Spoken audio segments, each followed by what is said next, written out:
From age 50 and above, a lot of men tend to experience enlarged prostate. Some people experience from 50 and above. Some people experience it later, like 60, and the rest of them. They start having those issues. And that prostate enlargement tend to affect their urination. And they have so many issues. They have pain.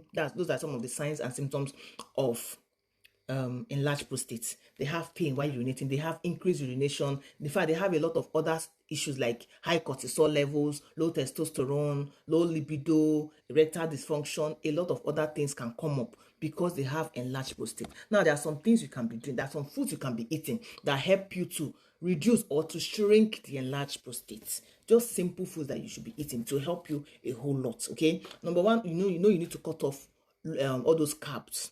You need to be on low carb diets. Focus more on leafy greens. Focus more on eating your healthy proteins like fishes, meat, and they help. But you know that it is more of lean meat, and you also don't have to abuse your meat. Fishes are better in this situation. Okay, so make sure you are always on low carb diet, no sugars.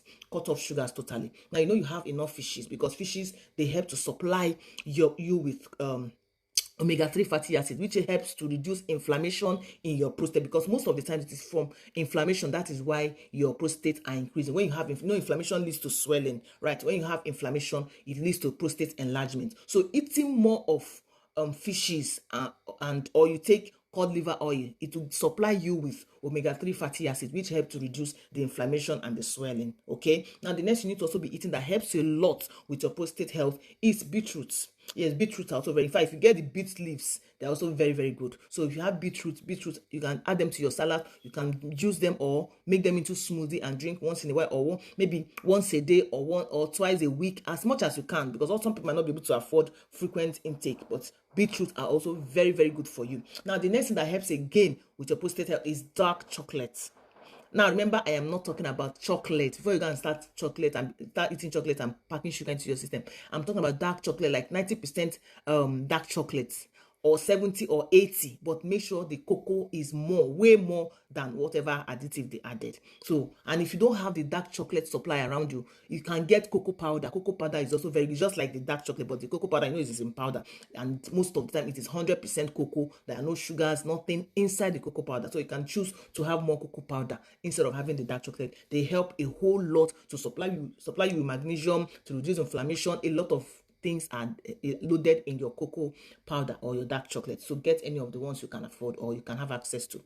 The next thing you need also to shrink your prostate is tomatoes. Tomatoes are high in lycopene. You can make it into soup, you can chew it raw, you can make it into salad. Anyhow you eat your tomatoes, you get enough lycopene from tomatoes, mostly from when you cook it. When you cook it, not over frying, you just cook normal tomato and you eat it as your stew or as your soup. It helps to supply you with lycopene, and lycopene is that antioxidant that helps to prevent cell breakdown, which leads to all those enlargement, cancers, and the rest of them. So when you have enough lycopene from your tomatoes, you notice positive improvement in your prostate health. Okay, the next one, I mentioned cod liver oil. Yes, cod liver oil, you can take it when you don't have, maybe in place of the fishes or alongside with the fishes, because it supplies you with more omega-3 fatty acid and even vitamin A. You understand? So all those things will help to reduce inflammation because of both the antioxidant levels, the anti-inflammatory effect, and the rest of them. Okay. Then you also need apple cider vinegar. Yes, if you have apple cider vinegars, you can take one of the covers of the bottle, put in the water, and drink every morning on empty stomach. It helps you with a lot of benefits. So if you have access to apple cider vinegar, some people who don't even have the liquid, they have the capsules. It's also very good. So anyone that you have, try these things. You'll notice that every enlarged prostate that you're experiencing will start normalizing. You'll notice improvement. Now, another thing you also need to take is onions. Remember, red onions or white onion. Anyone you have access to, you can eat it, chew it raw. Especially raw is very important, or you can add with your salad. They help. The next thing that also help again is garlic. Add these things to your food. The improvements you will notice, you will be happy you did. Okay, don't forget to give this video a thumbs up and encourage us to produce more. Thank you so much for watching.